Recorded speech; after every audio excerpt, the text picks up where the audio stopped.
Solidaarisuus-ammattiliiton yleislakkokehoitus ei saanut työläisten tukea Puolassa. Rautaruukki lopettaa vananiidikaivoksensa Taivalkosken Mustavaarassa ensi keväänä. Lisääntynyt syntyvyys on yllättänyt päätöksentekijät. Etelä-Suomessa kokeiltu tiesääpalvelu ehdotetaan ulotettavaksi koko maahan. Hyvää iltaa.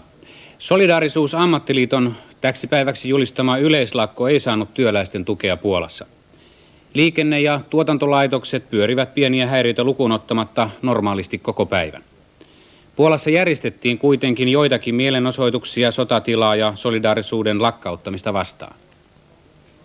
Vaikka pieniä lakkoja onkin ollut eri puolilla Puolaa, niin maanalaisen opposition suunnitelmat järjestää laaja protestilakko täksi päiväksi ovat epäonnistuneet.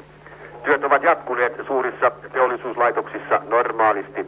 Päivä on ollut muutenkin rauhallinen, vain Wrocławissa, Krakowan terästehdaskaupungin osassa Nowa Hutassa ja Varsovassa on ollut katumielenosoituksia. Mutta mielenosoittajien määrä on ollut paljon pienempi kuin elokuun 31. päivänä ja mielenosoitukset ovat myös sujuneet rauhallisemmin. Varsovassa muutama tuhat ihmistä kokoontui lääninoikeuden rakennuksien eteen muistamaan hetkeä, jolloin Solidaarisuus-ammattiliitto 2 vuotta sitten rekisteröitiin. Mutta ihmiset hajaantuivat suhteellisen helposti, osin mellakkapoliisin kehotuksista, osin kyynelkaasun vauhdittamana. Mellakkapoliisi käytti tällä kertaa uudenlaista taktiikkaa. Poliisi hajoitti heti pienetkin mielenosoittajan ryhmät, siten suuria rintamia ei päässyt syntymään. Mellakkapoliisi ei myöskään tuonut raskasta kalustoaan tällä kertaa yhtä näyttävästi esiin kuin aikaisemmin.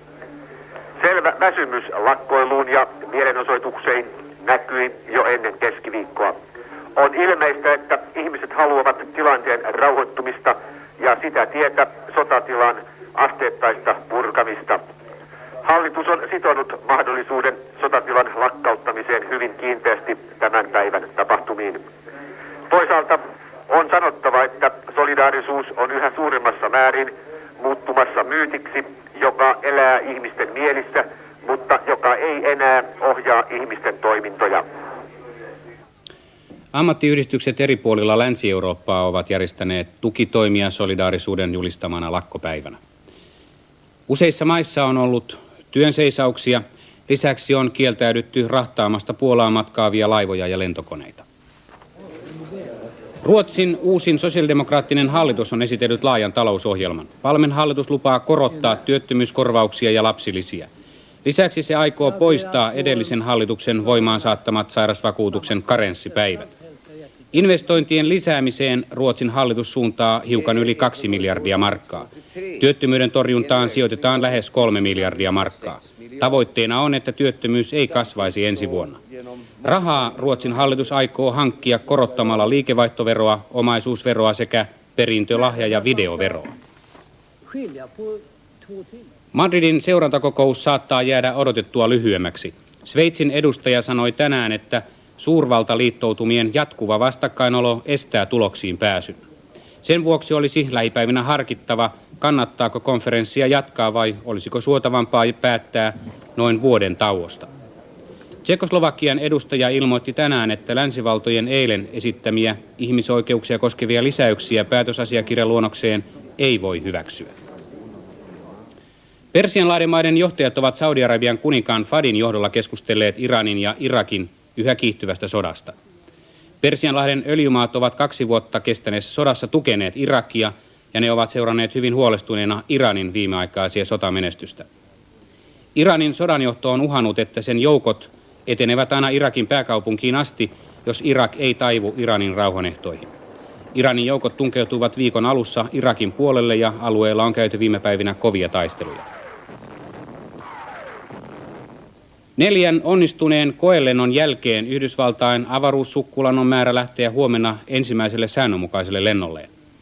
Sukkulan lennolla on ensi kertaa mukana täysi 4 hengen miehistö ja lennon aikana on tarkoitus kokeilla myös avaruuskävelyä. 5-päiväisellä lennollaan Sukkula vie avaruuteen ensimmäisen kaupallisen lastinsa, 2 tietoliikennesatelliittia. Englannin hallitus on päättänyt myydä valtiollisen Britoil-öljy-yhtiön osake-enemmistön yksityisille sijoittajille. Kauppa on osa nykyisen hallituksen talouspolitiikkaa, jolla pyritään muun muassa vähentämään valtion vaikutusta talouselämässä. Britoil tuottaa suurin piirtein Suomen kulutusta vastaavan määrän öljyä ja omistaa 4. suurimman osuuden Englannin tunnetuista Pohjanmeren öljyvarannoista. Monet pitävät Britoilia kuitenkin tulevaisuuden yhtiönä Pohjanmerellä, sillä sen etsintäalue on ylivoimaisesti suurin, 2-kertainen seuraaviin yhtiöihin verrattuna. Oppositio onkin syyttänyt hallitusta tulevaisuuden myynnistä polkuhintaan ja luvannut palauttaa Britoilin valtion omistukseen valtaan päästyään. Hallitus pyrkii estämään tämän suosimalla osakekaupassa piensijoittajia, jotta omistuspohja leviäisi mahdollisimman laajalle äänestäjäkuntaan. 51% Britoilin osakkeita on laskettu saatavan 4 miljardia Suomen markkaa. Ensimmäiset arviot olivat lähes 3-kertaiset. Peikkona hallitukselle on edellinen kauppa täällä Lontoon pörssissä. Helmikuussa myytiin lääketieteellisiä kojeita valmistavan Amersham Internationalin osake-enemmistö hallituksen päättämään kiinteään kurssiin. Se osoittautui pahasti aliarvioiduksi. Seuraavana päivänä oli hinta noussut 3 ja tuonut keinottelijoille suurvoittoja.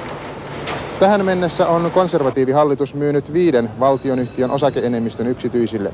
Joukossa on muun muassa British Aerospace, jolta Suomi tilasi Hawk-harjoitushävittäjät. Englannin suurin osakekauppa on kuitenkin vasta tulossa. Sen vertauskuvana tuo Lontoon maamerkki Postitorni siirtyy yksityiseen omistukseen. Tällä hetkellä se kuuluu valtiolliselle puhelin- ja teleyhtiölle British Telecomille, jonka myymisestä hallitus on virallisesti ilmoittanut. 250 000 työntekijän puhelinyhtiöstä hallitus saa monin verroin enemmän kuin kaikista tähänastisista osakekaupoista yhteensä. Päätarkoituksena ei kuitenkaan ole valtion kassan kartuttaminen, ja sitä paitsi sekä Britoil että Telecom tuottavat tällä hetkellä kohtalaisesti voittoa. Kauppojen perustelu on yksi Margaret Thatcherin talouspolitiikan kulmakivistä. Usko siihen, että mahdollisimman vapaat markkinavoimat nostavat Englannin talouden tehokkaammin nousuun. Siksi suunnitelmia tulee lisää. British Airways on tarkoitus myydä, kunhan se saadaan kaupaksi, yksityiset sähkölaitokset sallitaan ja selvityksiä tehdään muun muassa yksityisten moottoriteiden rakentamisesta. Täällä kotimaassa Rautaruukki lopettaa kaivostoiminnan Taivalkosken Mustavaaran kaivoksessa. Vanadiinia tuottava kaivos pysähtyy ensi keväänä. Rautaruukki pyrkii kuitenkin turvaamaan työpaikat kaivoksen työntekijöille. Yhtiö neuvottelee muun muassa Neuvostoliittoon markkinoitavien junavaunujen valmistuksesta. Mustavaaran kaivos on ollut vasaran alla jo kotvan aikaa. Lopullisen sysäyksen kaivostoiminnan lopettamiselle antoi vanadiinin hinnan romahtaminen tämän syksyn aikana 40%. Mustavaarassa on jo nyt puolen vuoden vanadiinivarasto myymättä. Myymätöntä vanadiinia on myös muilla vastaavilla kaivoksilla eri puolilla maailmaa. Mustavaaran työpaikkoja kaivostoiminnan lopettaminen ei kuitenkaan vie. Rautaruukki on luvannut järjestää työtä kaikille 270 kaivoksen työntekijälle. Mustavaaraan ja Otanmäen kaivokselle Kajanin lähelle on suunnitteilla Neuvostoliittoon rautatievaunuja valmistava konepaja. Lopullista päätöstä tästä tosin ei ole vielä tehty. Osa työntekijöistä saa työtä tämän laitoksen suunnittelusta, osa siirtyy jo olemassa oleviin konepajatehtäviin ja osa Rautaruukin muille toimipaikoille. Mustavaaran työntekijöille kaivoksen lopettaminen ei tullut yllätyksenä. Pääluottamusmies Jaakko Jokelan mukaan työntekijät on pidetty kaivoksen kohtalosta ajan tasalla ja he ymmärtävät nyt tehdyt ratkaisut ainoiksi vaihtoehdoiksi. SAK on esittänyt seuraavaan palkkaratkaisuun liittyvät neuvottelukohteensa. Maan suurin palkansaajajärjestö vaatii neuvotteluja palkankorotusten lisäksi muun muassa lomautuksista, työajasta sekä työsuhdeturvasta. Vaatimuslistalla ovat muun muassa lomautus- ja irtisanomisvaroitusten peruuttaminen, indeksiehdon ja matalapalkkaratkaisun sekä ansiokehitystakuun liittäminen palkkaratkaisuun. Lisäksi SAK haluaa neuvotella työajan lyhentämisestä ja osa-aikatyöstä. Myös työsuhdeturvan parantaminen kuuluu miljoonajäsenisen SAK-neuvottelulistalle. Yksityiskohtaiset palkkavaatimuksensa keskusjärjestö esittää myöhemmin.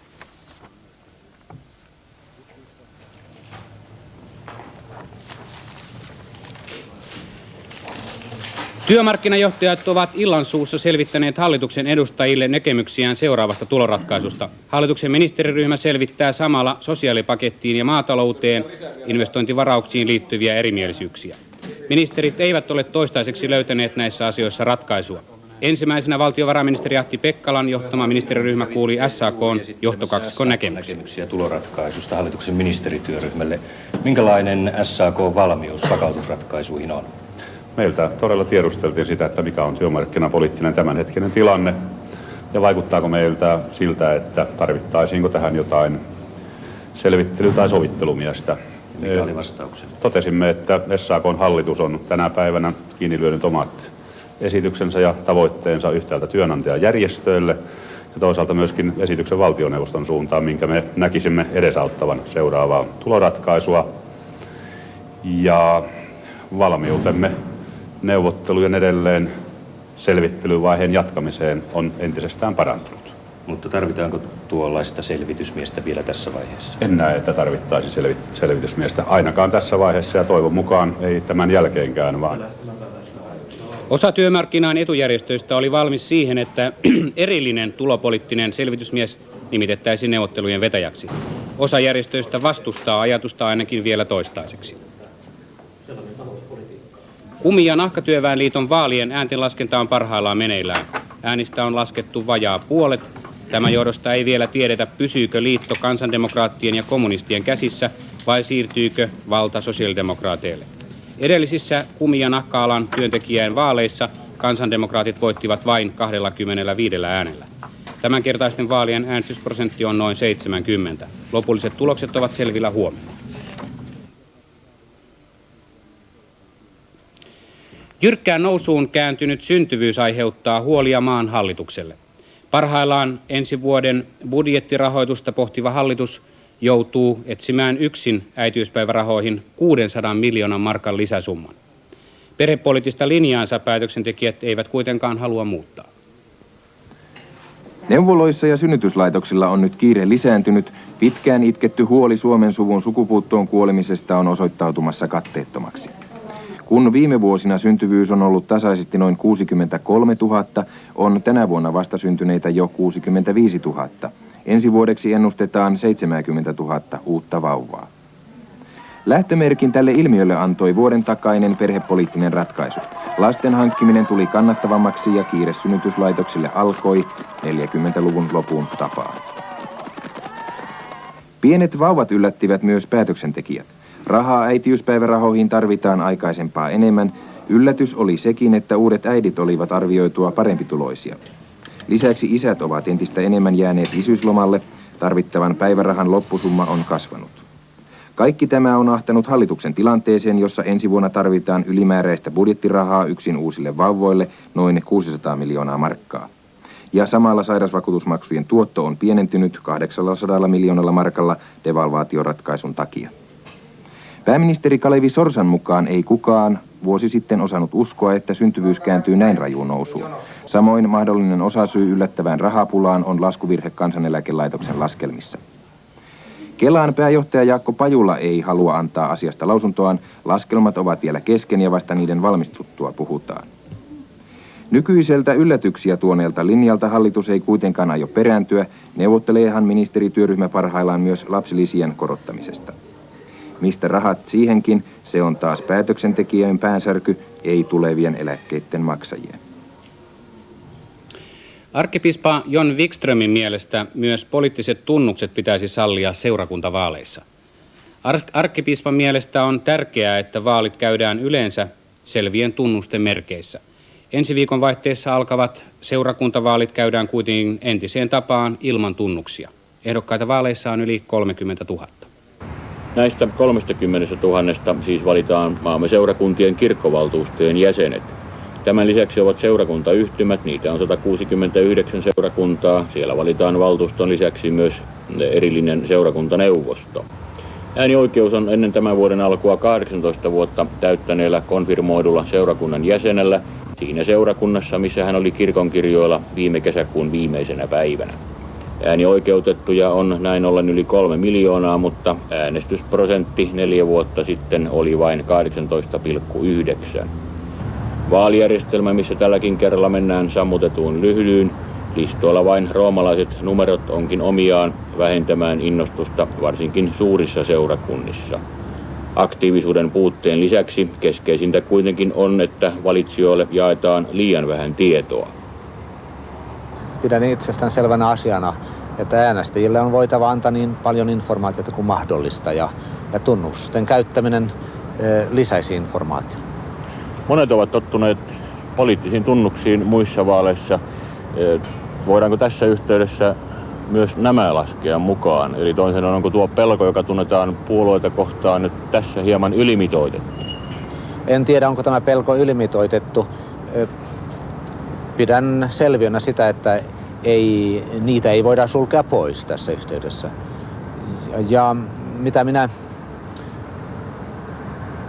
mitä toivon, on se, että puoluepolitiikka ei kuitenkaan pääsisi vaikuttamaan seurakunnissa tehtäviin päätöksiin sillä tavalla kuin kunnan, kaupungin, valtion puolella, koska tämä puoluepoliittinen jakautuma ei ole luonnollinen seurakunnalle.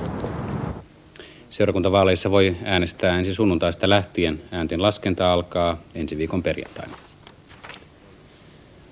Rakennusliike Puolimatkan lahjusjuttu on jälleen laajentunut. Syyttäjä vaati tänään Turun raastuvainoikeudessa rangaistusta muun muassa Forssan kaupunginjohtaja Jorma Laurilalle runsaan 100 000 markan lahjomasta. Syytettyjen määrä kasvoi tänään 8 ja lisäksi vanhat syytetyt saivat uusia syytteitä. Juttu on seuraavan kerran esillä ensi vuoden helmikuussa. Korkein oikeus on tänään antanut ensimmäisen tuomionsa lahjusjutussa. Oikeus tuomitsi vuorineuvos Armas Puolimatkan 6 kuukauden ehdolliseen vankeusrangaistukseen. Syyte koski Turun liikevaihtoverotoimiston johtajan lahjontaa. Kansliapäällikkö Arno Hannuksen mielestä asuntohallituksen tehtäviä tulisi siirtää läänin ja kunnallishallinnolle.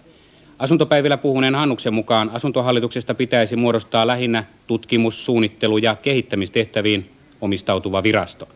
Hannus vaati pikaisesti komiteaa pohtimaan asuntohallituksen ja muiden keskusvirastojen tehtäviä. Keskusvirastojärjestelmäämme tulisi Hannuksen mukaan tehdä perusteellisia muutoksia. Suomen ja Ruotsin väliseen matkustajalaivaliikenteeseen tulee uusia yrittäjiä.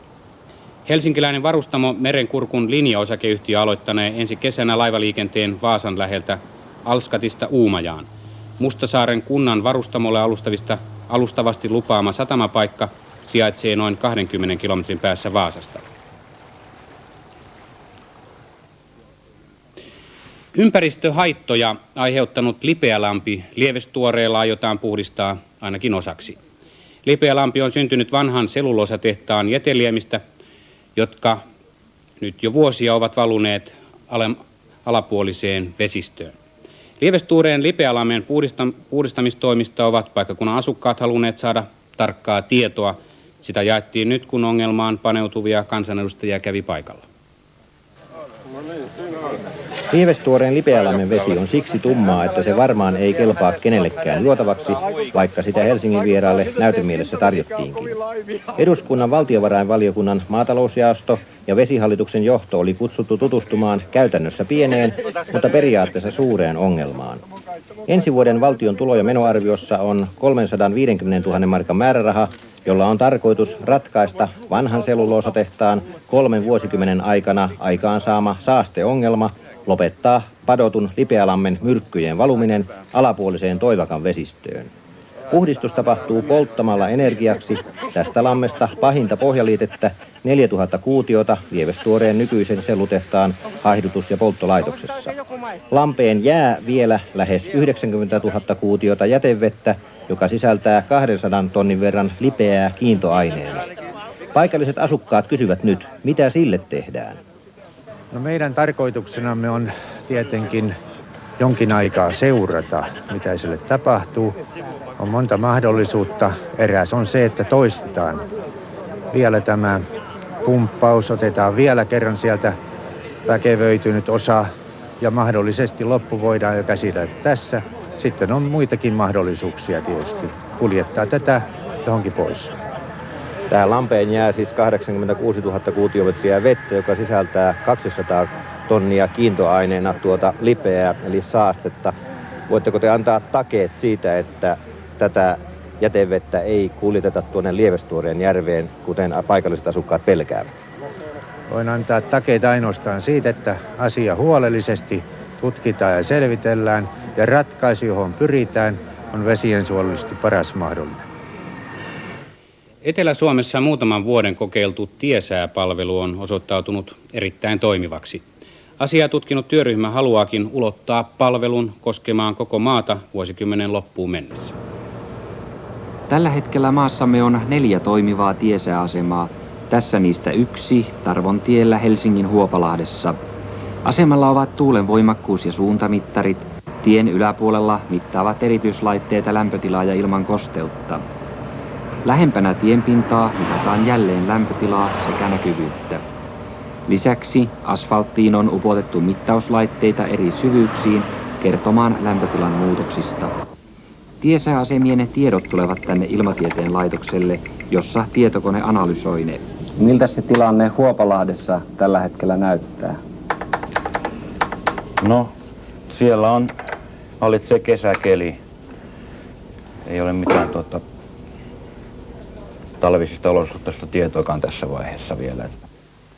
Täältä kelitiedot välitetään tiepiireille joko suoraan näyttöpäätteellä tai puhelimitse.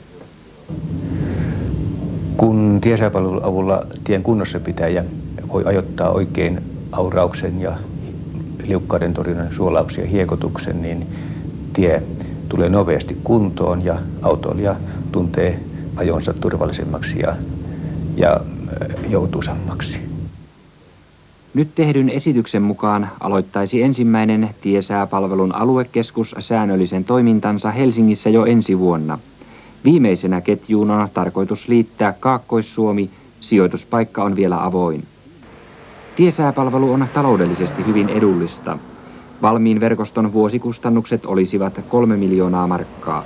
Se on vähän, kun jo tienpitäjän kunnossapitokustannusten arvioidaan vähenevän 7 miljoonaa markkaa vuodessa. Liikenneministeriön mukaan tiesääpalveluverkoston toteutuminen näyttää todennäköiseltä siitä saatavien hyötyjen takia. Tiesääpalvelusta siirrymme perinteiseen keskiviikon sääpalveluumme. Erkki Nysteen, ole hyvä. Epävakainen ja tuulinen, mutta toisaalta myös harvinaisen lämmin säätyyppi jatkuu edelleen Suomessa. Ja tämän kaiken saa aikaan se, että matalapaine, joka ulottuu Jäämereltä Pohjois-Atlantille, liikkuu, mutta vain hyvin hitaasti koilliseen. Sen eteläpuolella vallitsee lämmin lounainen ilmavirtaus. Sadealue, joka tällä hetkellä on Keski- ja Etelä-Skandinaviassa, liikkuu yön ja huomisen päivän kuluessa Suomen yli koilliseen. Etelä- ja Länsi-Suomessa tämä sateinen sääjakso ajoittuu ensi yön ja aamun tunteihin. Sen sijaan tämä osaksi selkeämmän säämerkki kuvaa tilannetta huomenna päivällä. Myös Itä- ja Pohjois-Suomessa sää selkenee huomenna lännestä alkaen, mutta vasta iltapäivällä tai illalla, joten kokonaisuutena sää on huomenna pilvinen ja sateinen. Tosin sademäärät jäänevät vähäisiksi. Lapissa sateet tulevat osaksi myös lumena.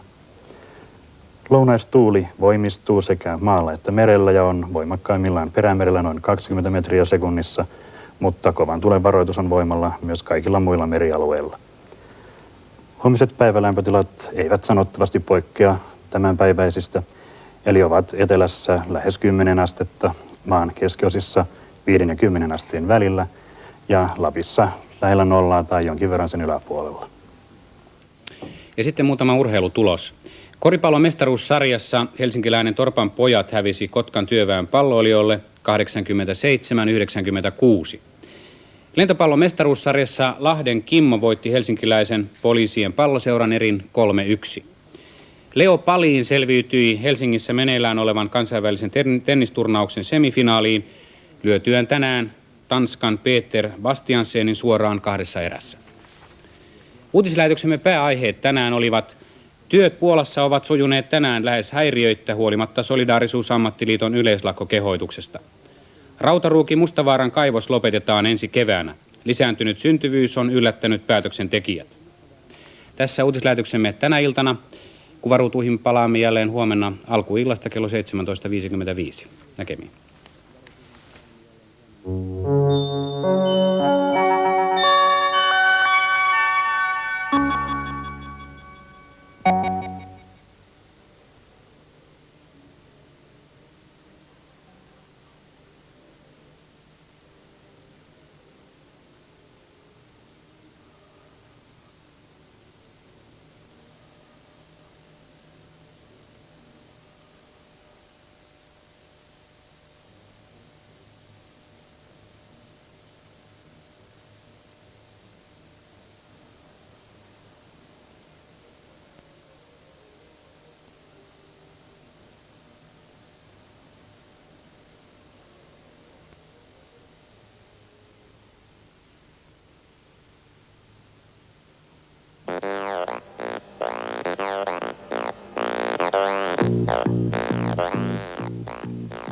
Kaksi vuotta on kulunut Puolan Solidaarisuusammattiliiton rekisteröinnistä. Lakkautetun järjestön vuosipäivä on sujunut odotettua rauhallisemmin. Suomalaisten huippuhiihtäjien suksimerkeistä on sovittu hiihtopoolissa. Urheilu ja mainonta ovat jälleen lyöneet kättä.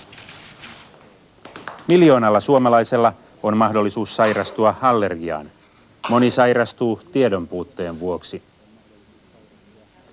Vuonna 732 Karle Martel taisteli Poitiesissa arabeja vastaan. Nyt ranskalaiset käyvät samassa paikassa taistelua japanilaisten videotuontia vastaan. Hyvää iltaa. Tänään tuli kuluneeksi 2 vuotta siitä, kun Puolassa rekisteröitiin riippumaton Solidaarisuusammattiliitto. Etukäteen tämän vuosipäivän arvioitiin muodostuvan lakkautetun järjestön voiman näytöksi. Nyt kuitenkin näyttää siltä, etteivät Puolan työläiset totelleet kovinkaan hyvin maanalaisena toimivan solidaarisuuden lakkokehotuksia. Lakkoja ja mielenosoituksia on ollut jonkin verran, mutta odotettua vähemmän. Tämän ei tarvitse sinänsä merkitä solidaarisuuden voimien ehtymistä.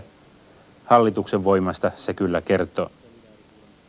Ja samalla Puolan roomalaiskatolinen kirkko on ilmeisesti saamassa lisää valtaa yleisen mielipiteen kanavoinnissa. Viime sunnuntaina Puolan vaikutusvaltaisen katolisen kirkon arkkipiispa Josef Glemp puhui erään katolisen yliopiston avajaisissa. Hän puuttui tietysti Puolan tämän hetken ongelmiin ja julisti, että kirkko on niiden puolella, joita on nöyryytetty. Mutta samalla hän sanoi, ettei kirkko ole lakkojen ja mielenosoitusten puolella, sillä hänen mielestään ne johtavat enenevään väkivaltaan. Puolan kirkko on erittäin vaikutusvaltainen ja täten arkkipiispan varoitukset mielenosoituksista olivat erittäin mieleen Puolan sotilasjohdolle. Ja seuraavana päivänä tapahtui jälleen sellaista, joka lisäsi hallituksen tyytyväisyyttä. Niin sotilashallitus kuin arkkipiispakin ilmoittivat, että puolalaissyntyinen paavi Johannes Paavali II vierailee Puolassa ensi vuoden puolella.